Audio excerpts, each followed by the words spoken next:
Good evening friends. Prabha study classes में आप सभी का हार्दिक स्वागत है।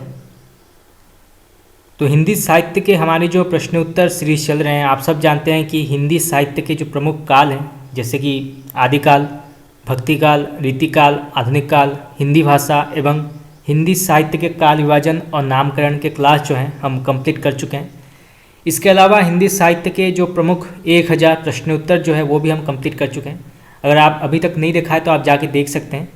बहुत ही महत्वपूर्ण और इम्पोर्टेंट क्वेश्चन आंसर्स हमने डिस्कस किए हैं सभी कालों के, जो कि एग्जामिनेशंस के पॉइंट ऑफ व्यू बहुत ही इम्पोर्टेंट है। तो चलिए शुरू करते हैं आज का क्लास। पहला सवाल, शिवसिंह सेंगर तथा ग्रियर्सन के इतिहास ग्रंथों को वृत्त संग्रह किसने कहा है? बहुत ही महत्वपूर्ण प्रश्न है। तो शिवसिंह सेंगर तथा ग्रियर्सन के इतिहास ग्रंथ का जो है वृत्त संग्रह, ये किसने कहा है? तो ये कहा है आचार्य रामचंद्र शुक्ल ने। याद रखिएगा, आचार्य रामचंद्र शुक्ल ने जो है शिवसिंह सेंगर तथा ग्रियर्सन के इतिहास ग्रंथों को वृत्त संग्रह कहा है। तो इसको आप नोट कर लीजिए, परीक्षा में पूछा जा सकता है। नेक्स्ट क्वेश्चन, हिंदी साहित्य के इतिहास का इतिवृत्तात्मक और तुलनात्मक लेखन किस ग्रंथ में हुआ है? तो हिंदी साहित्य के इतिहास का इतिवृत्तात्मक और तुलनात्मक लेखन जो है किस ग्रंथ में हुआ है? तो ये हुआ है मिश्र बंधु विनोद में। याद रखिएगा, मिश्र बंधु विनोद, जिसके लेखक का नाम है मिश्र बंधु। और मिश्र बंधु हम पहले पढ़ चुके हैं कि कौन कौन जो है वो मिश्र बंधुओं के अंतर्गत आते हैं। तो पहले आते हैं श्याम बिहारी मिश्र। याद रखिएगा, श्याम बिहारी मिश्र। फिर आते हैं गणेश बिहारी मिश्र और फिर आते हैं सुखदेव बिहारी मिश्र। याद रखिएगा, श्याम बिहारी, गणेश बिहारी और सुखदेव बिहारी मिश्र जो हैं ये मिश्र बंधुओं के अंतर्गत आते हैं। नेक्स्ट क्वेश्चन, हिंदी साहित्य के विकास क्रम का निर्धारण चारण काव्य, धार्मिक काव्य, प्रेम काव्य और दरबारी काव्य के रूप में किसने किया था? बहुत ही महत्वपूर्ण प्रश्न है। तो किसने जो है हिंदी साहित्य के विकास क्रम को जो है निर्धारण किया था? चारण काव्य से, धार्मिक काव्य से, प्रेम काव्य से और दरबारी काव्य से। तो वो है ग्रियर्सन। याद रखिएगा, ग्रियर्सन ने सर्वप्रथम इस तरह से निर्धारण किया था हिंदी साहित्य का। हिंदी साहित्य का इतिहास दर्शन किसने लिखा है? बहुत ही महत्वपूर्ण प्रश्न है। तो हिंदी साहित्य का इतिहास दर्शन जो है किसने लिखा है? तो ये लिखा है नलिन विलोचन शर्मा ने। याद रखिएगा, नलिन विलोचन शर्मा। नेक्स्ट क्वेश्चन, हिंदी के विधेयवादी साहित्य इतिहास के आदम प्रवर्तक शुक्ल जी नहीं ग्रियर्सन ने, ये कथन किसका है? तो ये कहा है नलिन विलोचन शर्मा ने। ठीक याद रखिएगा, नलिन विलोचन शर्मा ने कहा है कि हिंदी के विधेयवादी साहित्य इतिहास के आदम प्रवर्तक जो हैं वो शुक्ल जी नहीं है, ग्रियर्सन है। ठीक याद रखिएगा, ग्रियर्सन है। नेक्स्ट क्वेश्चन, ग्रियर्सन ने हिंदी साहित्य के इतिहास लेखन में सर्वाधिक सहायता किस ग्रंथ से ली है? बहुत ही महत्वपूर्ण प्रश्न है। तो ग्रियर्सन ने जो है हिंदी साहित्य के इतिहास लेखन में सर्वाधिक सहायता किस ग्रंथ से ली है? तो वो है शिवसिंह सरोज। ठीक याद रखिएगा, शिवसिंह सरोज, जिसके लेखक का नाम है शिवसिंह सेंगर। तो इसको आप नोट कर लीजिए, परीक्षा में पूछा जा सकता है। नेक्स्ट क्वेश्चन, हिंदी साहित्य के इतिहास का प्रस्थान बिंदु शिवसिंह सेंगर कृत कौन सी रचना है?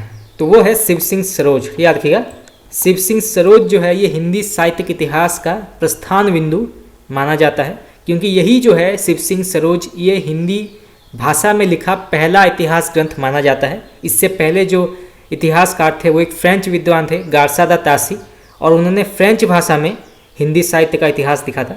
चलिए आगे बढ़ते हैं। नेक्स्ट क्वेश्चन, इस्तेवार दला लिटरेचर एंदुई हिंदुस्तानी के प्रथम भाग में 738 कवि और लेखक हैं। इनमें हिंदी कवियों की संख्या कितनी है? बहुत ही महत्वपूर्ण प्रश्न है। तो इस्तेवार दला लिटरेचर एंदुई हिंदुस्तानी के प्रथम भाग में 738 कवि और लेखक हैं। इनमें हिंदी कवियों की संख्या कितनी मानी गई है? तो ये मानी गई है 72। ठीक याद रखिएगा, 72 मानी गई है। नेक्स्ट क्वेश्चन, हिंदी साहित्य के इतिहास के सर्वप्रथम लेखक गार्सा दा तासी हैं। तो यहाँ भी ये सवाल पूछा गया है कि हिंदी साहित्य के इतिहास में सर्वप्रथम लेखक का नाम क्या है? तो वो है गार्सा दा तासी, और ये जो थे एक फ्रेंच लेखक थे। याद रखिएगा, एक फ्रेंच लेखक थे। चलिए आगे बढ़ते हैं। नेक्स्ट क्वेश्चन, कालिदास हजारा किसकी रचना मानी गई है? कालिदास हजारा तो ये मानी गई है कालिदास त्रिवेदी की। ठीक है, रखिएगा, कालिदास त्रिवेदी। नेक्स्ट क्वेश्चन, स्वयंभू जिनका समय 693 ईस्वी है, इनको हिंदी का प्रथम कवि किसने माना है? बहुत ही महत्वपूर्ण प्रश्न है। तो स्वयंभू को हिंदी का प्रथम कवि किसने माना है? तो वो है डॉक्टर राम कुमार वर्मा। ठीक है, रखिएगा, डॉक्टर राम कुमार वर्मा, जिन्होंने लिखा था हिंदी साहित्य का आलोचनात्मक इतिहास। ठीक है, रखिएगा, हिंदी साहित्य का आलोचनात्मक इतिहास लिखा था और बहुत ही प्रसिद्ध इतिहास ग्रंथ था ये हिंदी साहित्य जगत में। चलिए आगे बढ़ते हैं, नेक्स्ट क्वेश्चन, सरहपा को हिंदी का प्रथम कवि किसने माना है? तो अब पूछा गया है कि सरहपा कवि को जो है हिंदी का प्रथम ग्रंथ या हिंदी का प्रथम कवि किसने माना है? तो वो है राहुल सांस्कृत्यायन और नगेंद्र। याद रखिएगा, राहुल सांस्कृत्यायन और नगेंद्र ने जो है सरहपा को हिंदी का प्रथम कवि माना है। देखिए, हिंदी के प्रथम कवि से जुड़े जो है बहुत मतभेद रहे हैं आलोचकों के, इतिहासकारों के। किसी ने जो है सरहपा को प्रथम कवि माना है, किसने स्वयंभू को माना है, किसने जो है शालिभद्र सूरी को माना है। तो विभिन्न विद्वानों का अपना मत रहा है हिंदी के प्रथम कवि को लेकर। नेक्स्ट क्वेश्चन, डॉक्टर नगेंद्र ने हिंदी साहित्य का बृहद इतिहास को कितने भागों में संकलित किया है? तो डॉक्टर नगेंद्र ने हिंदी साहित्य का बृहद इतिहास जो है कितने भागों में संकलित किया है? तो उन्होंने जो है 10 भागों में संकलित किया है। ठीक है, रखिएगा, 10 भागों में संकलित किया है। नेक्स्ट क्वेश्चन, हिंदी साहित्य का आधुनिक इतिहास, हिंदी साहित्य का आधुनिक इतिहास किसने लिखा है? तो ये लिखा है अज्ञेय जी ने। ठीक है, रखिएगा, अज्ञेय जी ने लिखा है। नेक्स्ट क्वेश्चन, हिंदी साहित्य की कहानी, हिंदी साहित्य की कहानी के लेखक कौन है? तो ये लिखा है प्रभाकर माचवे ने। ठीक है, रखिएगा, प्रभाकर माचवे। नेक्स्ट क्वेश्चन, हिंदी साहित्य का वैज्ञानिक इतिहास, हिंदी साहित्य का वैज्ञानिक इतिहास एक और प्रसिद्ध पुस्तक है हिंदी साहित्य के इतिहास का। तो ये किसने लिखा है? तो ये लिखा है गणपति चंद्र गुप्त ने। ठीक है, रखिएगा, गणपति चंद्र गुप्त। नेक्स्ट क्वेश्चन, पुंड जिनका समय माना जाता है 613 ईस्वी को हिंदी का प्रथम कवि किसने माना है? तो पुंड को जो है हिंदी का प्रथम कवि किसने माना है? तो वो है डॉक्टर शिव सिंह सेंगर। ठीक है, रखिएगा, doctor Shiv Singh Sengar. Next question, Raja Munj जिनका समय है 993 ईस्वी को हिंदी का प्रथम कवि किसने माना है? तो राजा मुंज को जो है हिंदी का प्रथम कवि माना है चंद्रधर शर्मा गुलेरी और आचार्य रामचंद्र शुक्ल ने। ठीक है, रखिएगा, आचार्य रामचंद्र शुक्ल और चंद्रधर शर्मा गुलेरी ने राजा मुंज को हिंदी का प्रथम कवि माना है। ये भी परीक्षा में आ सकता है। चलिए आगे बढ़ते हैं, नेक्स्ट क्वेश्चन, अब्दुल रहमान जिनका समय है 12वीं शती को हिंदी का प्रथम कवि किसने माना है? तो अब पूछा गया है कि अब्दुल रहमान को हिंदी का प्रथम कवि किसने माना है? तो वो है आचार्य हजारी प्रसाद द्विवेदी। ठीक है, रखिएगा, आचार्य हजारी प्रसाद द्विवेदी। नेक्स्ट क्वेश्चन, आदिकाल को चारणकाल नामकरण किसने किया था? तो आदिकाल का चारणकाल नामकरण किसने किया था? तो वो है ग्रियर्सन। ठीक है, रखिएगा, ग्रियर्सन सर्वप्रथम जो है आदिकाल को चारणकाल नाम दिया था ग्रियर्सन ने। उसके बाद संधि एवं चारणकाल, ठीक है, रखिएगा, संधि एवं चारणकाल नामकरण किया था डॉक्टर रामकुमार वर्मा ने। ठीक है, ये भी परीक्षा में आ सकता है, डॉक्टर रामकुमार वर्मा ने किया था। और जैसे कि हम पहले पढ़ चुके हैं कि आदिकाल और रीतिकाल ये दोनों ऐसे काल हैं जिसमें सबसे अधिक मतभेद रहे हैं आलोचकों के और इतिहासकारों के कि सही नामकरण क्या होना चाहिए। जैसे आदिकाल को जो है विजवपन काल कहा जाता है, संधि चारणकाल कहा जाता है, चारणकाल कहा जाता है, इसके अलावा वीरगाथा काल कहा जाता है, अपभ्रंश काल कहा जाता है, वीर काल कहा जाता है। उसी प्रकार जो है रीतिकाल को श्रृंगार काल, कला काल कहा जाता है। तो कई विद्वानों के जो है आपस में मतभेद रहे हैं कि क्या सही नामकरण होना चाहिए। तो सर्वप्रथम नामकरण जो है चारणकाल दिया था ग्रियर्सन ने। चलिए आगे बढ़ते हैं, नेक्स्ट क्वेश्चन, शालिभद्र सूरी को हिंदी का प्रथम कवि किसने माना है? शालिभद्र सूरी, तो ये जो है डॉक्टर गणपति चंद्र गुप्त, इन्होंने शालिभद्र सूरी को हिंदी का प्रथम कवि माना है। नेक्स्ट क्वेश्चन, विद्यापति को हिंदी का प्रथम कवि किसने माना है? तो अब पूछा गया है कि विद्यापति, जिनको मैथिल कोकिल भी कहा जाता है, इनको हिंदी का प्रथम कवि किसने माना है? तो वो है डॉक्टर बच्चन सिंह। ठीक है, रखिएगा, doctor Bachchan Singh. Next question, वीरगाथा काल को आदिकाल नामकरण करने का श्रेय किसका जाता है? तो वीरगाथा काल नामकरण किसने किया था? ये किया था आचार्य रामचंद्र शुक्ल ने। परंतु वीर गाथा काल को आदिकाल नामकरण करने का श्रेय किसे जाता है? तो वो है आचार्य हजारी प्रसाद द्विवेदी को। ठीक है, रखिएगा, आचार्य हजारी प्रसाद द्विवेदी। नेक्स्ट क्वेश्चन, वैसे आचार्य रामचंद्र शुक्ल ने भी दोहरे नामकरण की प्रवृत्ति को अपनाते हुए इसे वीरगाथा काल और आदिकाल नाम दिया था। तो ये भी जो है ये तथ्य भी पूछा जा सकता है एग्जाम में, तो इसको भी आप नोट कर लीजिए इस पैराग्राफ को। नेक्स्ट क्वेश्चन, आदिकाल को शून्यकाल किसने कहा था? तो अब पूछा गया है कि आदिकाल को जो है शून्यकाल ये नामकरण किसने किया था? तो ये किया था डॉक्टर गणपति चंद्र गुप्त ने। ठीक है, रखिएगा, गणपति चंद्र गुप्त। नेक्स्ट क्वेश्चन, गारसादा तासी ने इस्तिवार दला लिटरेचर हिंदुस्तानी का किस भाषा में लिखा था? तो हम ये पढ़ चुके हैं, इन्होंने फ्रेंच भाषा में लिखा था। ठीक है, रखिएगा, फ्रेंच भाषा।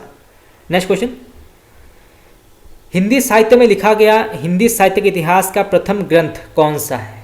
तो अब पूछा गया है कि हिंदी भाषा में लिखा गया हिंदी साहित्य का प्रथम ग्रंथ कौन सा है? तो वो है शिव सिंह सरोज। ठीक है, रखिएगा, शिव सिंह सरोज। नेक्स्ट क्वेश्चन, काल विभाजन और नामकरण का प्रथम प्रयास किसने किया था? ये भी बहुत ही महत्वपूर्ण प्रश्न है। तो काल विभाजन और नामकरण का प्रथम प्रयास किस विद्वान ने किया था? तो वो है ग्रियर्सन। ठीक है, रखिएगा, ग्रियर्सन। उन्होंने जो लिखा था the modern vernacular literature of Hindustan, उनका ये ग्रंथ है। तो ये भी जो है परीक्षा में पूछा जाता है। तो ग्रियर्सन ने सर्वप्रथम काल विभाजन और नामकरण का प्रयास किया था। नेक्स्ट क्वेश्चन, आदिकाल को आदिकाल किसने कहा था? तो ये कहा था आचार्य हजारी प्रसाद द्विवेदी ने। नेक्स्ट क्वेश्चन, आदिकाल को विजवपन काल किसने कहा था?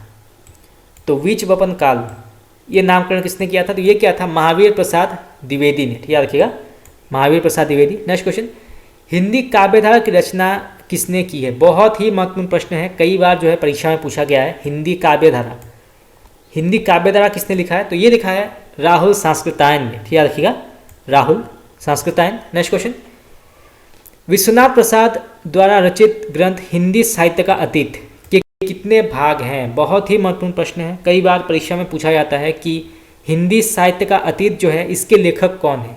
तो ये हैं विश्वनाथ प्रसाद मिश्र। तो जो हिंदी साहित्य का अतीत है ये कितने भागों में प्रकाशित हुआ था? तो ये हुआ था 2 भागों में। ठीक है, रखिएगा, 2 भागों में हुआ था। नेक्स्ट क्वेश्चन, आदिकाल को अंधकार काल किसने कहा था? तो अंधकार काल नामकरण किसने किया था आदिकाल को?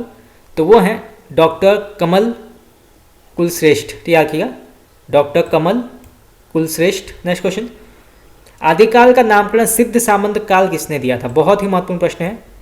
तो सिद्ध सामंत काल जो है ये नामकरण आदिकाल का किसने किया था? तो ये किया था राहुल संस्कृतायन ने। ठीक है, रखिएगा, राहुल संस्कृतायन। नेक्स्ट क्वेश्चन, आदिकाल को वीर काल की संज्ञा किसने दी थी? तो वीर काल किसने कहा था आदिकाल को?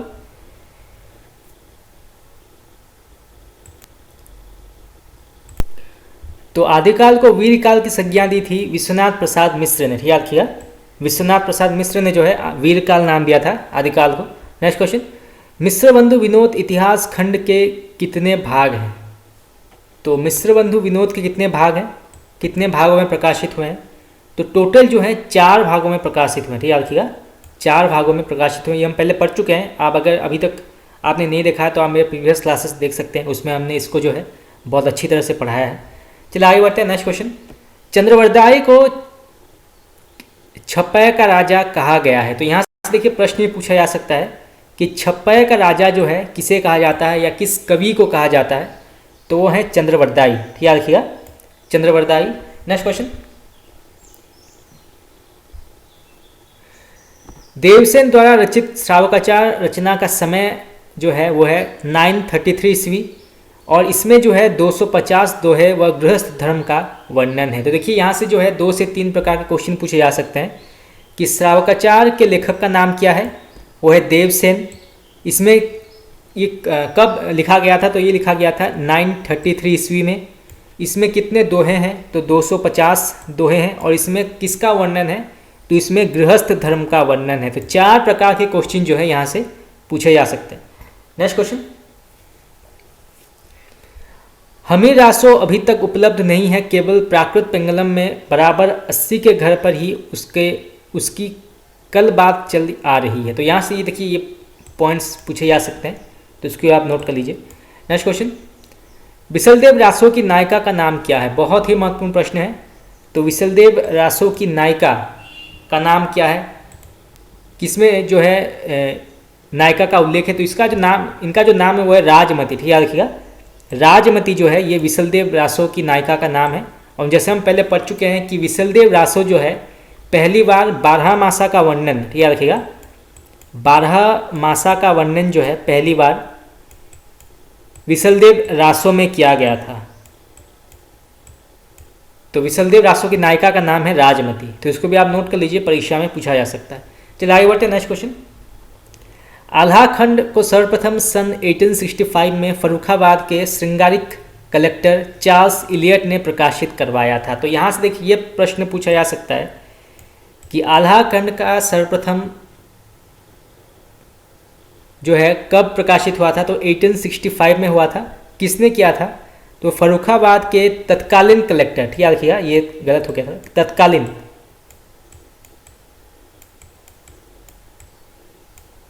तत्कालीन कलेक्टर चार्ल्स इलियट ने प्रकाशित करवाया था। तो ये देखिए यहाँ से जो है दो प्रकार के प्रश्न पूछे जा सकते हैं कि आल्हा खंड का प्रकाशन किसने करवाया और कब करवाया?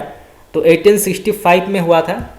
और किसने करवाया था? तो ये किया था फर्रुखाबाद के तत्कालीन कलेक्टर चार्ल्स इलियट ने। तो दो प्रकार के क्वेश्चन जो है यहाँ से पूछे जा सकते हैं। चलिए आगे बढ़ते हैं, नेक्स्ट क्वेश्चन। परमाल रासो किस प्रकार का रचना माना गया है? तो परमाल रासो जो है किस प्रकार का रचना माना गया है? तो ये जो है वीर रस, ठीक याद रखिएगा, वीर रस रचना मानी गई है। तो इसको आप नोट कर लीजिए, परीक्षा में पूछा जा सकता है। पृथ्वीराज रासो का प्रधान रस वीर रस तथा इसका सहयोग रस श्रृंगार है। तो अब पूछा गया है कि पृथ्वीराज रासो में जो है कितने प्रकार के रस हैं? तो इसमें जो है प्रधान रस, ठीक याद रखिएगा, ये कई बार जो है परीक्षा में पूछा जाता है कि पृथ्वीराज रासो का प्रधान रस कौन सा है एवं इसका सहयोगी रस कौन सा है। तो प्रधान रस जो है वो है वीर रस एवं इसका जो सहयोगी रस है वो है श्रृंगार रस। तो दो प्रकार के क्वेश्चन जो है यहाँ से पूछे जा सकते हैं। आदिकाल के प्रधान साहित्यिक प्रवृत्ति कौन सी रही है? तो यहाँ पूछा गया है कि आदिकाल के प्रधान साहित्यिक प्रवृत्ति जो है वो कौन सी रही है? तो वो है वीर गाथात्मक, ठीक याद रखिएगा, वीर गाथात्मक रही है। Next question. रासो ग्रंथ में पृथ्वीराज रासो जो है सर्वाधिक विवादित ग्रंथ रहा है। तो यहाँ पे प्रश्न ये पूछा जा सकता है कि रासो ग्रंथों में कौन सा ग्रंथ जो है वो सबसे अधिक विवादित रहा है? तो वो है पृथ्वीराज रासो, ठीक याद रखिएगा, पृथ्वीराज रासो, क्योंकि कई विद्वानों ने जो है पृथ्वीराज रासो को प्रामाणिक माना है, अर्ध प्रामाणिक माना है एवं अप्रामाणिक माना है। तो 3 वर्गों में जो है विद्वानों को बांटा गया है कि किन्होंने जो है पृथ्वीराज रासो को अप्रामाणिक माना है, अर्ध प्रामाणिक माना है एवं प्रामाणिक माना है। और कई विद्वानों का ये मानना है कि पृथ्वीराज विजय, ठीक याद रखिएगा, पृथ्वीराज विजय ये एक रचना का नाम है।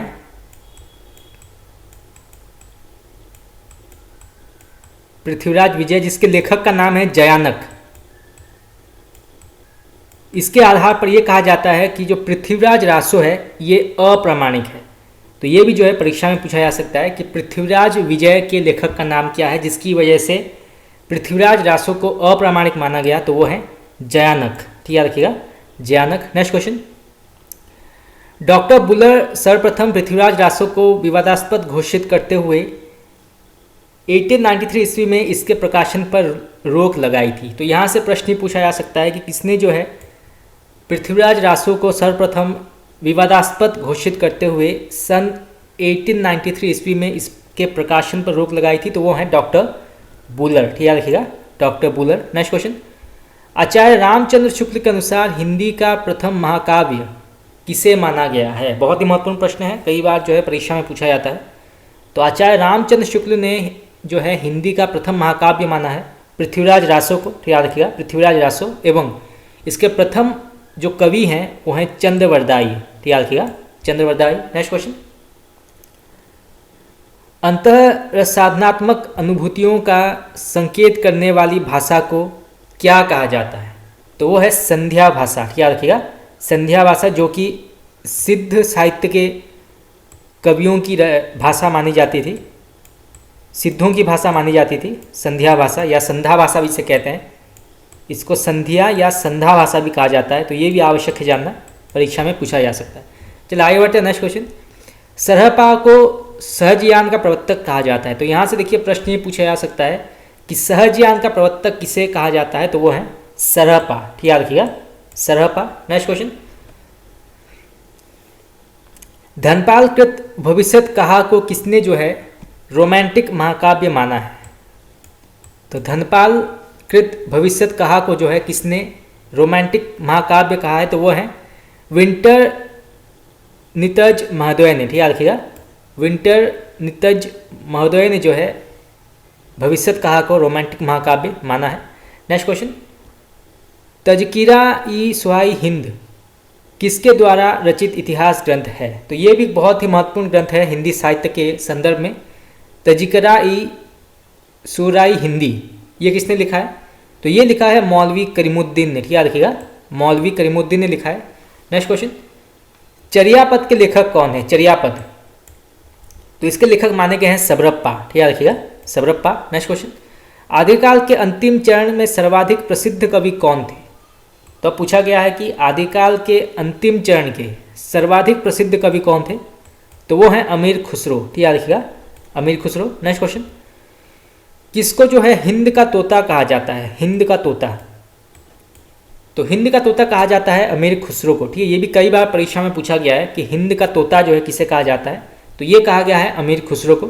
नेक्स्ट क्वेश्चन, वसंत विलास में वसंत और स्त्रियों पर उसके विलासपूर्ण प्रभाव का मनोहारी चित्रण हुआ है, तो देखिए यहाँ से प्रश्न ये पूछा जा सकता है कि किस रचना में जो है वसंत और स्त्रियों पर उसके विलासपूर्ण प्रभाव का मनोहारी चित्रण हुआ है, तो वो है वसंत विलास, ठीक याद रखिएगा, वसंत विलास, तो इसको भी आप नोट कर लीजिए, परीक्षा में पूछा जा सकता है। चलिए आगे बढ़ते नेक्स्ट क्वेश्चन, वसंत विलास किस प्रकार का काव्य माना गया है, तो वसंत विलास जो है ये किस प्रकार का काव्य माना गया है, तो ये माना गया है फागो काव्य, ठीक याद रखिएगा, फागो काव्य। नेक्स्ट क्वेश्चन, रोडाकृत राउलवेल से नक्सिक वर्णन के श्रृंगार परंपरा का आरंभ माना जाता है, तो यहाँ से देखिए प्रश्न ये पूछा जा सकता है कि रोडा की कौन सी रचना जो है वो नक्सिक वर्णन के श्रृंगार परंपरा का आरंभ माना जाता है, तो वो है राउलवेल, याद रखिएगा, राउलवेल। नेक्स्ट क्वेश्चन, गद्य पद्य मिश्रित चंपू काव्य की प्राचीनतम कृति रोडा कवि की कौन सी है,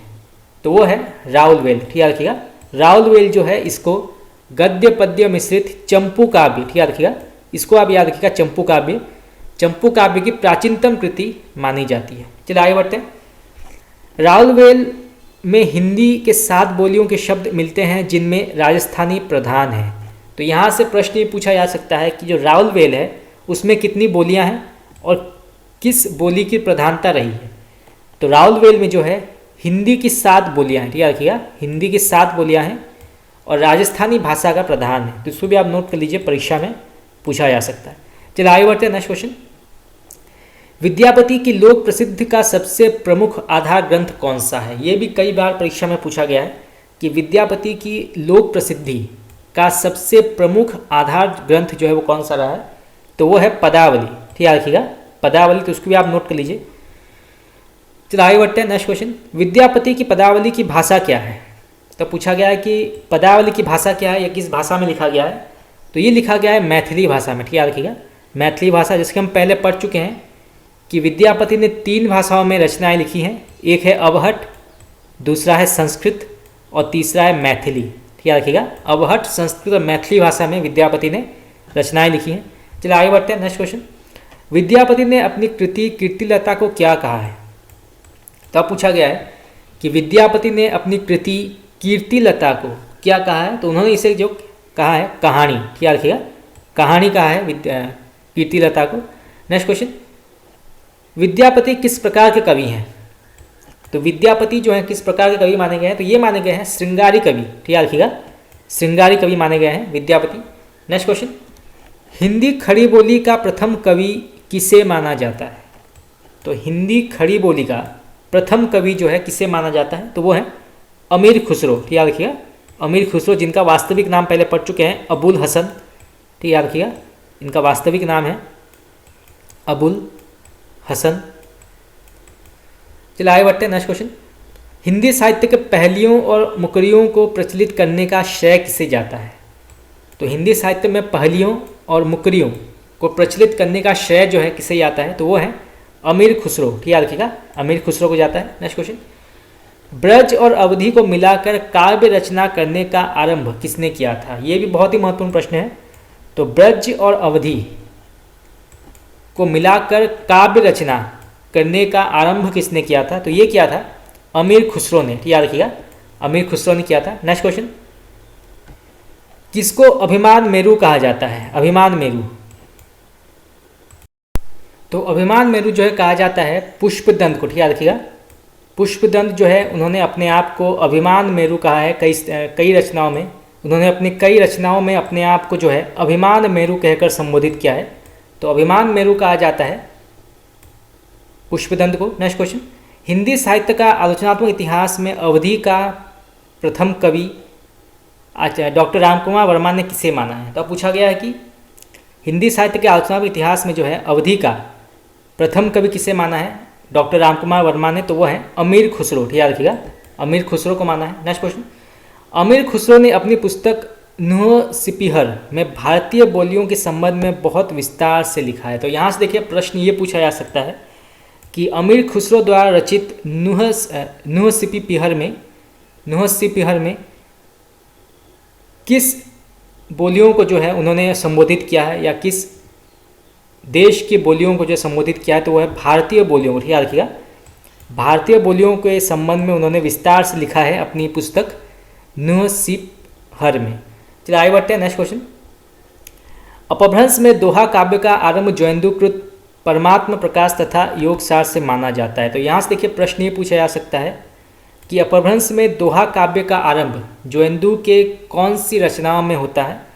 तो वो है परमात्म प्रकाश और योगसार। याद रखिएगा, परमात्म प्रकाश और योगसार जो है अपभ्रंश में दोहा काव्य का आरंभ माना जाता है और इसके लेखक का नाम है ज्वेंदु। नेक्स्ट क्वेश्चन, आचार्य हजारी प्रसाद द्विवेदी ने ढोला मारूरा दोहा के दोहों को हेमचंद्र तथा बिहारी के दोहों के बीच की कड़ी माना है। तो आचार्य हजारी प्रसाद द्विवेदी ने जो है ढोला मारूरा दोहा के दोहों को जो है हेमचंद्र तथा बिहारी के दोहों के बीच की कड़ी मानी है। तो ये जो है यहाँ से प्रश्न पूछा जा सकता है कि ढोला मारूरा दोहा के दोहों को जो है हेमचंद्र तथा बिहारी के दोहों के बीच की कड़ी किसने मानी है? तो वो है आचार्य हजारी प्रसाद द्विवेदी। ठीक याद रखिएगा, आचार्य हजारी प्रसाद द्विवेदी। नेक्स्ट क्वेश्चन, अदयब्रज और मुनिदत्त ने सिद्धों की भाषा को क्या कहा है? बहुत ही महत्वपूर्ण प्रश्न है, कई बार परीक्षा में पूछा जाता है कि अदयब्रज और मुनिदत्त ने सिद्धों की भाषा को क्या कहा है? तो ये कहा है संध्या या सांध्य भाषा। ठीक याद रखिएगा, संध्या या संध्या भाषा कहा है सिद्धों की भाषा को। नेक्स्ट क्वेश्चन, 84 सिद्धों में लुइपा का स्थान सर्वोच्च माना जाता है। तो यहाँ से देखिए प्रश्न पूछा जा सकता है कि सिद्धों में सर्वाधिक सर्वोच्च स्थान किसका है 84 सिद्धों में?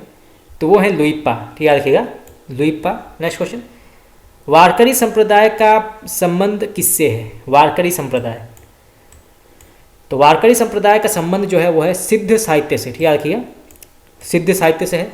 नेक्स्ट क्वेश्चन, फागु काव्य में सबसे प्राचीन फागु कौन सी मानी गई है? तो फागु काव्य में सबसे प्राचीन फागु मानी गई है जिन चंद्र सूरी की। ठीक याद रखिएगा, जिन चंद्र सूरी फागु मानी गई है सबसे प्राचीन फागु काव्य में। नेक्स्ट क्वेश्चन, जयचयन प्रकाश और जयमयंक जस चंद्रिका का उल्लेख राठौरारी खयात में मिलता। तो जयचंद प्रकाश और जयमयंक जस चंद्रिका का उल्लेख जो है वो किसमें मिलता है? तो ये मिलता है राठौरारी खयात। याद रखिएगा, यहाँ से देखिए प्रश्न पूछा जा सकता है। तो राठौरारी खयात जो है इसमें जयचंद प्रकाश और जयमयंक जस चंद्रिका का उल्लेख मिलता है। चलिए आगे बढ़ते हैं। पृथ्वीराज रासो पिंगल शैली में लिखा गया है। तो देखिए यहाँ से प्रश्न पूछा जा सकता है कि पृथ्वीराज रासो जो है ये किस शैली में लिखा गया है? तो ये लिखा गया है पिंगल शैली में। ठीक याद रखिएगा, पिंगल शैली। Next question, doctor Hazari Prasad Dwivedi ने किस रचना को जो है अर्ध प्रामाणिक माना है? तो डॉक्टर हजारी प्रसाद द्विवेदी ने किस रचना को अर्ध प्रामाणिक माना है? तो वो है पृथ्वीराज रासो। ठीक याद रखिएगा, पृथ्वीराज रासो। नेक्स्ट क्वेश्चन, पृथ्वीराज रासो के कुछ पद जो हैं पुरातन प्रबंध संग्रह में संग्रहित हैं जिससे इस ग्रंथ की प्राचीनता प्रामाणिक होती है। तो देखिए यहाँ से जो है प्रश्न ये पूछा जा सकता है कि पृथ्वीराज रासो के कुछ पद जो है वो कहाँ पे संग्रहित हैं। तो ये संग्रहित हैं पुरातन प्रबंध संग्रह में, और किसकी वजह से जो है इस ग्रंथ को प्रामाणिक माना जाता है। तो पृथ्वीराज रासो के कुछ पद जो हैं वो पुरातन प्रबंध संग्रह में संग्रहित हैं, इसीलिए इस ग्रंथ की प्राचीनता को प्रामाणिक माना जाता है। जैसे कि हम पहले पढ़ चुके हैं कि कुछ विद्वानों ने जो है इसको प्रामाणिक माना है, कुछ ने अर्ध प्रामाणिक माना है और कुछ ने अप्रामाणिक माना है। तो इसके आधार पर इसको जो है प्रामाणिक माना जा सकता है। चलिए आगे बढ़ते हैं। खुमान रासो की भाषा क्या है? खुमान रासो, तो खुमान रासो की भाषा मानी गई है राजस्थानी। ठीक है, रखिएगा राजस्थानी। नेक्स्ट क्वेश्चन, पृथ्वीराज रासो के उत्तरार्ध भाग के रचयिता चंद्रवरदाई के पुत्र जलहण हैं। तो यहाँ से देखिए प्रश्न जो है यहाँ से ये पूछा जा सकता है कि पृथ्वीराज रासो को संपूर्ण किसने किया था, या उसके जो अंतिम भाग को किसने लिखा था। तो वो है चंद्रवरदाई के पुत्र जलहण। याद रखिएगा जलहण ने लिखा था। नेक्स्ट क्वेश्चन, पृथ्वीराज रासो विकासशील महाकाव्य की श्रेणी में आता है। तो यहाँ से प्रश्न ये पूछा जा सकता है कि कौन सी रचना जो है विकासशील महाकाव्य की श्रेणी में आता है। तो वो है पृथ्वीराज रासो। याद रखिएगा पृथ्वीराज रासो। नेक्स्ट क्वेश्चन, अपभ्रंश चरित्र काव्य की परंपरा से भिन्न रास परंपरा का आरंभ जिनदत्त सूरीकृत उपदेश रसायन रास से माना जाता है। तो यहाँ से देखिए प्रश्न ये पूछा जा सकता है कि अपभ्रंश चरित्र काव्यों की परंपरा से भिन्न रास परंपरा का आरंभ कौन सी रचना से माना जाता है और इसके लेखक का नाम क्या है। तो ये माना गया है उपदेश रसायन रास से, और इसके लेखक का नाम है जिनदत्त सूरी। तो देखिए यहाँ से जो है दो प्रकार के क्वेश्चन पूछे जा सकते हैं। चलो आगे बढ़ते हैं। नेक्स्ट क्वेश्चन, किस रचना में जो है हिंदू दरबार और भारतीय जीवन पद्धति का यथार्थ चित्रण किया गया है।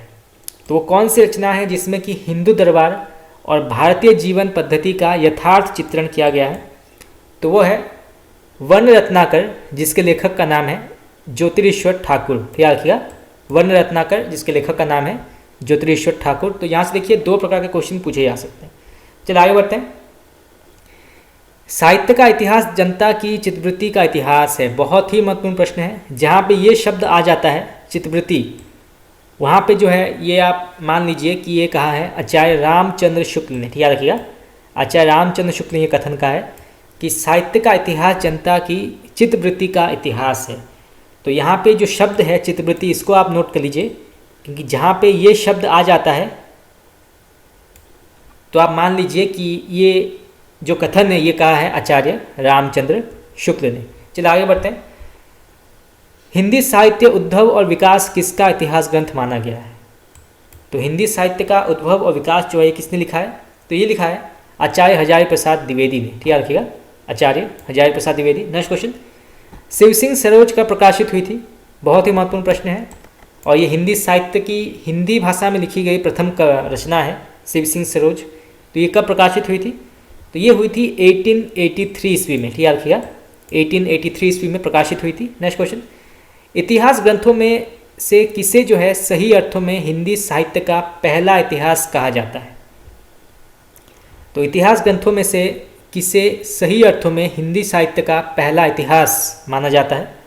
तो वो है the modern vernacular literature of Hindustan. ठीक है रखिएगा the modern vernacular literature of Hindustan, जिसके लेखक का नाम है ग्रियर्सन। ठीक है रखिएगा Grierson. Next question, doctor Ramkumar Verma ने अपने साहित्य इतिहास की समय सीमा क्या रखी है। ये भी कई बार परीक्षा में पूछा गया है। तो डॉक्टर रामकुमार वर्मा ने अपने साहित्य इतिहास का समय सीमा क्या रखा है। तो ये है 693 से 1693 ईस्वी। ठीक है रखिएगा 693 ईस्वी से 1693 ईस्वी इन्होंने समय माना है। नेक्स्ट क्वेश्चन, शुक्ल ने आधुनिक काल को क्या नाम दिया। ये भी कई बार परीक्षा में पूछा गया है। तो शुक्ल जी ने आधुनिक काल को क्या नामकरण किया है। तो उन्होंने जो है इसको गद्य काल कहा। ठीक है रखिएगा गद्य काल कहा है आधुनिक काल को आचार्य शुक्ल ने। नेक्स्ट क्वेश्चन, आदिकाल को किसने प्रारंभिक काल की संज्ञा दी है। तो आदिकाल को जो है किसने प्रारंभिक काल कहा है। तो वो है मिश्र बंधु। ठीक है रखिएगा मिश्र बंधुओं ने कहा है प्रारंभिक काल आदिकाल को। नेक्स्ट क्वेश्चन, हिंदी का पहला ग्रंथ कौन सा है? तो ये भी बहुत ही महत्वपूर्ण प्रश्न है। हिंदी का पहला ग्रंथ कौन सा माना गया है? तो वो है श्रावकाचार्य। याद रखिएगा, श्रावकाचार्य, जिसके लेखक का नाम है देवसेन। ठीक है, देवसेन लेखक का नाम है। नेक्स्ट क्वेश्चन, आल्हाखंड किस रचना का लोकप्रिय नाम है? आल्हाखंड, तो ये है परमाल रासो। याद रखिएगा, परमाल रासो को जो है आल्हाखंड भी कहा जाता है, तो इसको आप नोट कर लीजिए, परीक्षा में पूछा जा सकता है।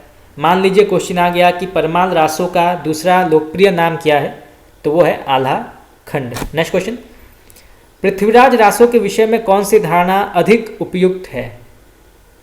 तो यहाँ से देखिए प्रश्न ये पूछा गया है कि पृथ्वीराज रासो जो है, इसके विषय में कौन सी धारणा सबसे अधिक उपयुक्त या सबसे अधिक जो है स्वीकार किया गया है? तो वो है अर्ध प्रामाणिक। याद रखिएगा, कई विद्वानों ने जो है पृथ्वीराज रासो को अर्ध प्रामाणिक माना है, इसीलिए इस मत को या इस विषय को अधिकतर स्वीकार किया गया है कि पृथ्वीराज रासो जो है ये एक अर्ध प्रामाणिक ग्रंथ माना गया है। परंतु कई विद्वानों का अपना मत रहा है, कुछ ने जो है इसको प्रामाणिक माना है, किसी ने इसको अर्ध प्रामाणिक माना है, तो किसी ने जो है इसको अप्रामाणिक माना है। तो विभिन्न विद्वानों के अपने तर्क रहे हैं, अपना सोच रहा है कई विद्वानों का। तो इस हिसाब से जो है पृथ्वीराज रासो के विषय में जो है कौन सी धारणा सबसे अधिक उपयुक्त है? तो वो है अर्ध प्रामाणिक। याद रखिएगा, अर्ध प्रामाणिक। तो फ्रेंड्स, आज के इतना ही। आज हमने कुछ और महत्वपूर्ण 100 हिंदी साहित्य के जो प्रश्नोत्तर हमने सॉल्व किए, अभी और भी बहुत सारे प्रश्नोत्तर सॉल्व करना बाकी है। तो आज के लिए इतना ही। आपका बहुत बहुत धन्यवाद।